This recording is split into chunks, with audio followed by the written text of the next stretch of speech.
Eu gostaria que vocês, se possível, estejam mais à frente comigo aqui, tá? Bom, gente, essa noite eu vou trazer uma pequena reflexão a nós.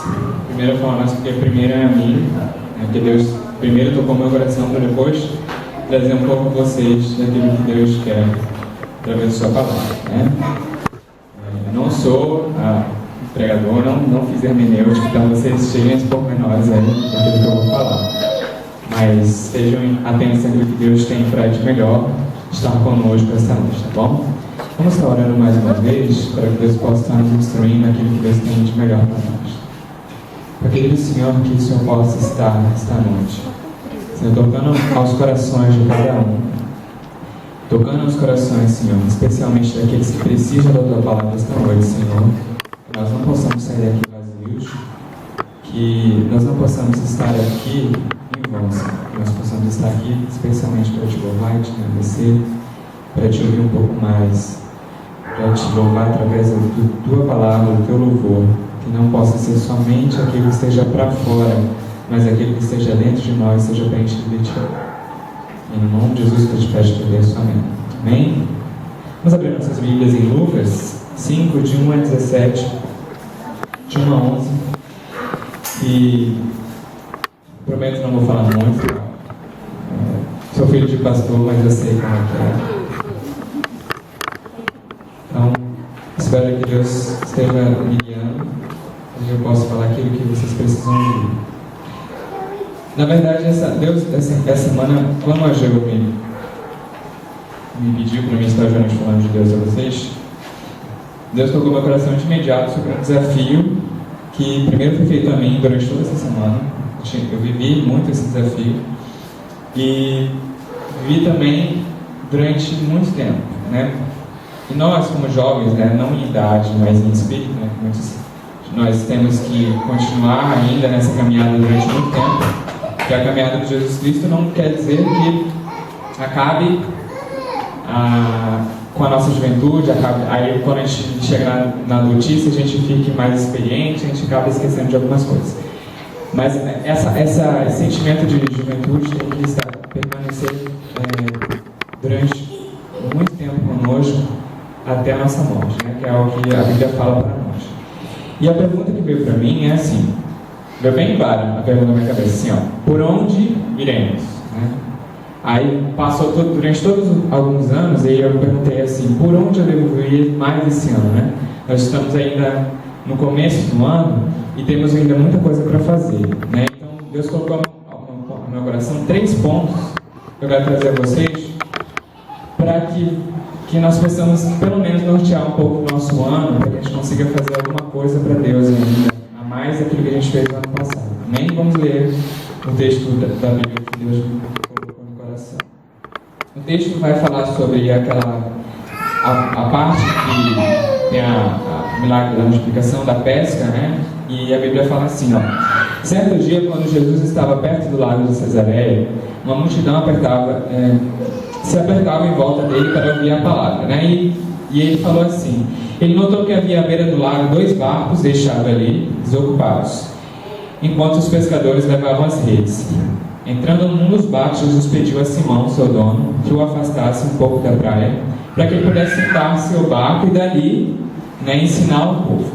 Quando acabou de falar, Jesus disse a Simão, agora vá, né, às águas que são mais fundas. Então disse a todos, lancem as redes e vão para lá pescar.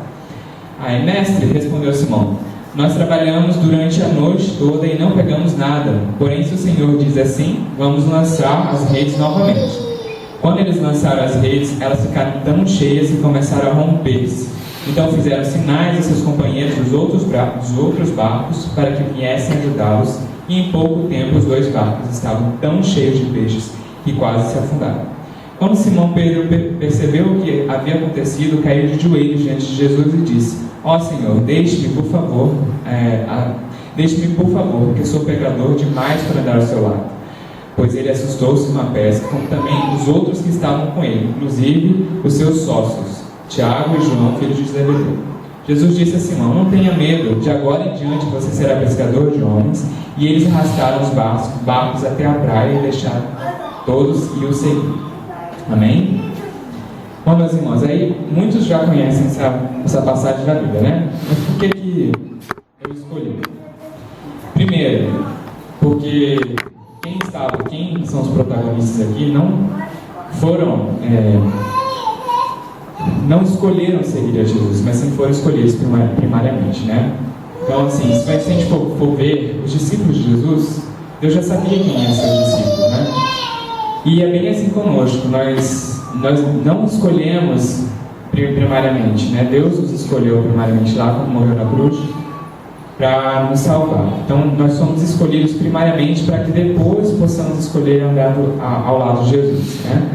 Então a primeira coisa que eu tenho para trazer a vocês é assim, que se a gente confiar no Senhor, a gente tem que sempre nos perguntar, se a gente confiar no Senhor, para onde é que nós iremos, né? Então, se você confia verdadeiramente no Senhor, você vai para onde, né? Muita gente pode perguntar, eu tenho planos daqui a 6 meses, tenho planos daqui a 1 ano, estar em tal lugar, estar fazendo tal coisa, né? Mas às vezes a gente esquece que o primeiro plano das nossas vidas tem que ser Deus, né? E o que eu quero hoje trazer a vocês é isso, que nós retornemos as nossas vidas para Deus, que a gente consiga perceber como Ele é o primeiro plano da nossa vida, certo? Então, o primeiro ponto que eu quero colocar para nós essa noite é assim, ó. Olha só, eu quero que vocês fixem, tá? No final eu vou dar uma perguntada. O primeiro ponto é, sempre coloque a sua vida à disposição de Jesus, sempre, né? Olha lá, vamos olhar no versículo 3, ele fala assim, ó. Ele notou que havia à beira do lago 2 barcos, deixados ali desocupados, enquanto os pescadores lavavam as redes. Então, no versículo 2 ele remete sobre como é que os pescadores estavam ali desocupados e isolados, provavelmente porque a pesca não tinha dado certo. E ele fala assim, entrando num dos barcos, Jesus pediu a Simão, seu dono, que o afastasse um pouco da praia para que ele pudesse sentar-se no barco e dali ensinar ao povo. Aí aqui Jesus mostra mais uma lição a nós, né? Eu quero que a gente preste atenção também. Jesus, toda a sua trajetória, né, se a gente for dar uma olhadinha, ele sempre o objetivo dele foi servir e não ser servido, né? A primeira coisa que a gente consegue perceber que dos objetivos de Deus sobre mandar Jesus à terra era isso, que a gente percebesse que Jesus veio para servir e não ser servido. E ele mostra para nós um grande exemplo, né, que a gente tem sobre disposição, sobre querer estar à disposição da obra e da família de Deus.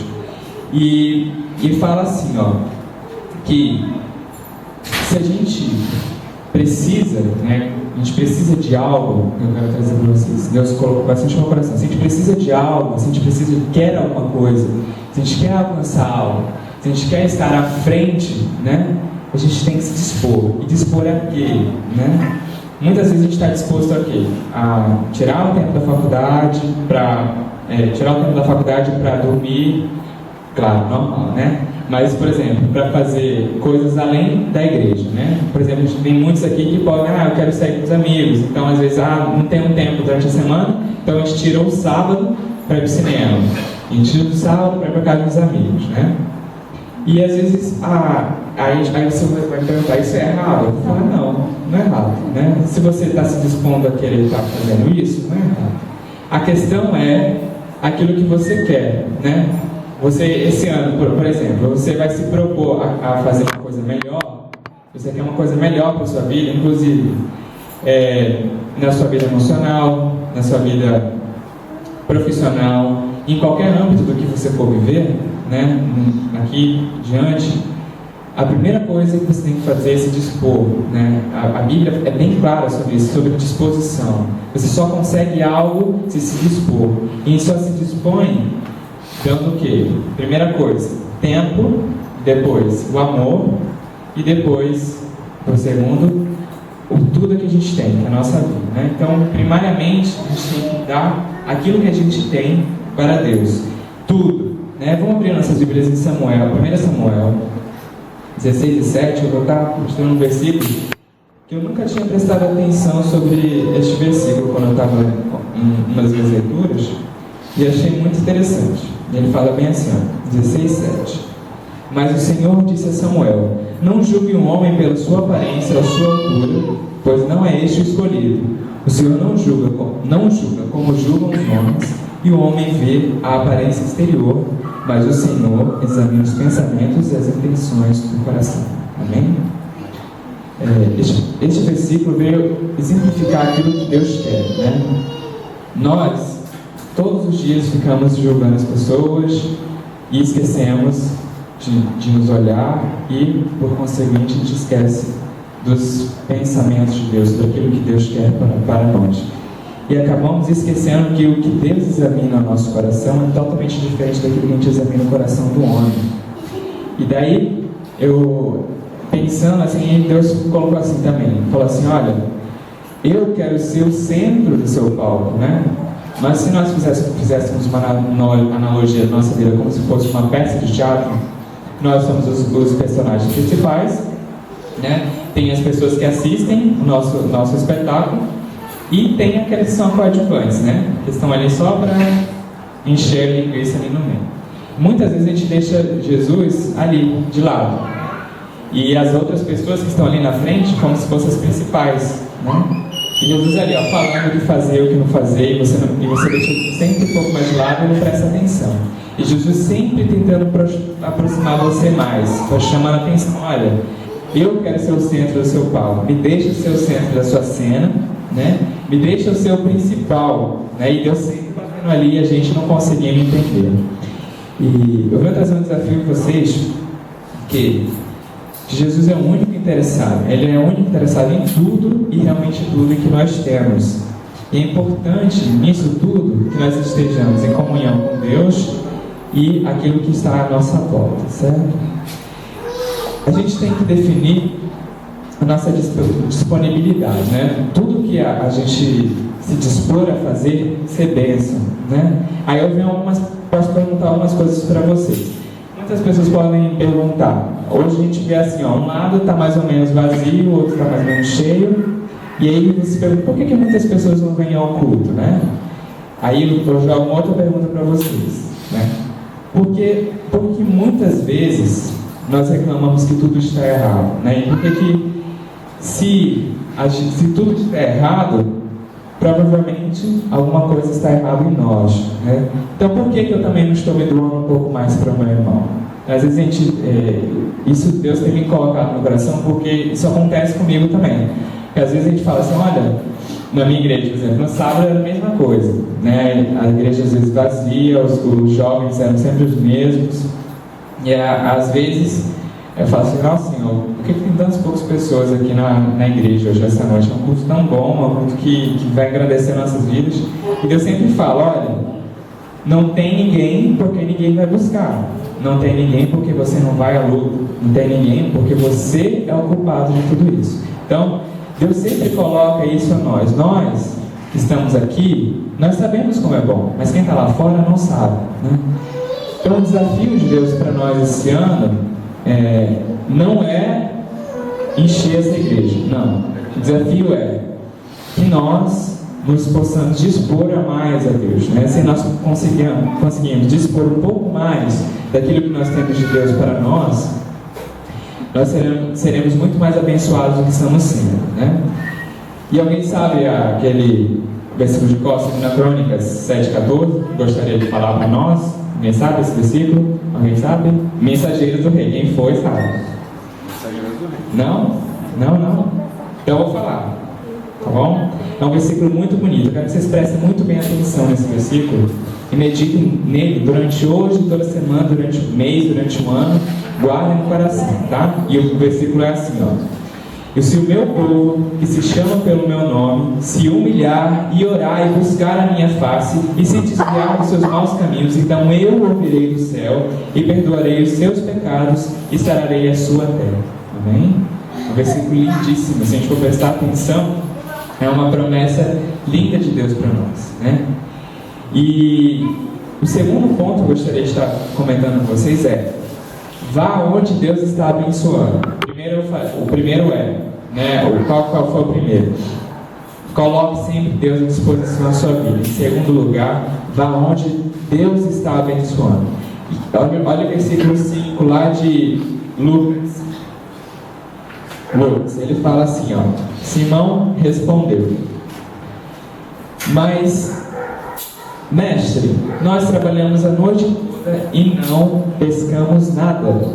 Mas já que o Senhor está mandando jogar as redes, eu vou obedecer. Muitas vezes a gente esquece disso. Tudo que Deus fala, tudo que Jesus fala no seu coração, tudo que Deus mostra é bênção, né? E aquilo que, quando a gente não segue aquilo que Deus fala, a gente vai estar sendo amaldiçoado. Então, tudo aquilo que vai contra aquilo que a gente tem no nosso coração, aquilo ali é maldição. Então, a Bíblia é bem clara. Onde Deus está, onde Jesus está, ali será a tua bênção da tua casa, meu irmão, né? Então a gente tem que deixar Deus agir, né? Deus agir e saber aonde eu devo estar. Será que é correto eu estar? Muitos irmãos falam: será que é correto eu estar lá na boate pregando? Será que é correto eu estar deixar daqui da igreja e vou lá no shopping? Não, lá eu vou estar pregando também, né? Às vezes pode ser que o irmão esteja disposto, sim, mas essa não é uma das melhores formas. Então, qual é o segredo disso tudo? Primeira coisa, sempre orar a Deus, né? A Bíblia fala que a oração é a forma sábia do que o ser humano siga as suas ordens. Então, se você tiver dúvida, ore, meu irmão. Se você acha que não deve estar naquele lugar, ore. Peça a Deus. Procure ações concretas e sábias, né? Nunca procure as ações humanas, sempre procure ações de Deus. E sempre persevere, né? Persevere em Deus, ore e leia a Bíblia. O terceiro ponto que eu quero estar falando, e o último que eu quero estar comentando é: siga Jesus, né? Sempre siga Jesus. Lá no versículo 11 ele fala: eles arrastaram os barcos para a praia, deixaram tudo e seguiram a Jesus. Jesus não apenas soma, meus irmãos, Deus vai sempre estar multiplicando. A Bíblia fala milhões de parábolas. Eu nunca vi uma que fala assim: olha, Deus juntou. Não, Deus sempre pegou do que tinha mínimo e multiplicou o máximo, né? Sempre pense assim, que Deus soma e não multiplica. E a presença de Jesus revela a presença do pecado, né? Sempre onde Deus estiver, Deus mostra aquilo que está errado. Então, se você acha que aqui Deus está falando a você que aquilo não é o caminho para você andar, acredite e siga Deus. E por último, e é o que eu quero frisar para nós nessa noite, não tenha medo do futuro, né? Nunca, não tenha medo. O futuro não pertence a nós, pertence a Deus. E somente Deus pode nos levar aquilo que é de melhor para o nosso futuro. O nosso presente, o nosso passado, o nosso futuro pertencem a Deus. Mas o futuro, em especial, é somente de Deus, porque nós não sabemos se o amanhã é nosso, né? Viva Deus instantaneamente, imediatamente, todos os dias, todas as formas, de tudo que você puder. Esse é o desafio que Deus tem colocado nos nossos corações. Eu estava dando uma lida essa semana, que me mandaram, tem um colega que mora em outro país, um colega que mora, ele é missionário, ele foi no Radical África e ele mandou uma história bem legal para mim, mas eu não vou contar ela completa, vou contar só o finalzinho dela, que é mais ou menos assim. Ele estava pregando lá ele estava no Senegal, e lá em uma das suas pregações, mas eles têm que andar muitos quilômetros, e ele presenciou uma guerra civil lá na África, né? E dentro desse meio, ele, mesmo assim, ele se dispôs a servir a Deus e foi pregar para quem estava lá no campo de guerra. E lá ele encontrou um prisioneiro de guerra, que na África tem grandes galpões, né, que eles ficam debaixo da terra, e lá eles ficam aprisionados sem água, sem nada, até desfalecer e morrer, né? E lá ele comentando sobre a palavra de Deus, sobre o caminho de Deus para aquele prisioneiro, e o prisioneiro falou bem assim para ele: que eles estavam muitos dias ali, estavam com muita sede, que ele precisava de água, precisava de comida, e o missionário falou bem assim: olha, eu não tenho nada a lhe dar, mas o que eu tenho para lhe dar vai lhe salvar. E falando da palavra de Deus, tal. Aí ele aceitou Jesus naquele momento, e naquele momento aquele jovem faleceu. Aí depois ele viu que não tinha mais ninguém dentro daquele galpão e adentrou lá. E lá ele viu uma mensagem escrita na parede assim, né? Eis que brilha o sol que eu nunca vi, eis que brilha a palavra que eu nunca escutei. Mas aquele que hei de ver estará comigo sempre, que esse é Jesus, né? Está bem escrito assim na parede. E ele começou a chorar porque ele percebeu assim que mesmo onde não se pode haver, né, a chance de vitória, ou vitória sem mesmo ninguém estar ali, né? E ele pensou: será que essa pessoa, e quanto que essa pessoa sofreu para começar a escrever isso na pedra? Porque uma pedra esculpida precisaria de um instrumento muito afiado para estar ali. Provavelmente deve ter se cortado, deve ter sofrido muito para escrever aquilo ali. Mas ele mesmo assim estava ali em força, né? Com força em Deus, esperando aquilo que tinha melhor em Deus. Então, meus irmãos, se disponham a estar à frente daquilo que Deus propõe para vocês. Sempre estejam andando onde vocês vão ser abençoados. Onde vocês não vão ser abençoados, onde vai ter maldição para a sua vida, fuja desses locais. E sempre siga a Deus, né? Nunca pense em outra coisa. E para seguir a Deus, temos que ter força. Então, um jovem cristão é um jovem forte. Um jovem cristão é aquele que persevera.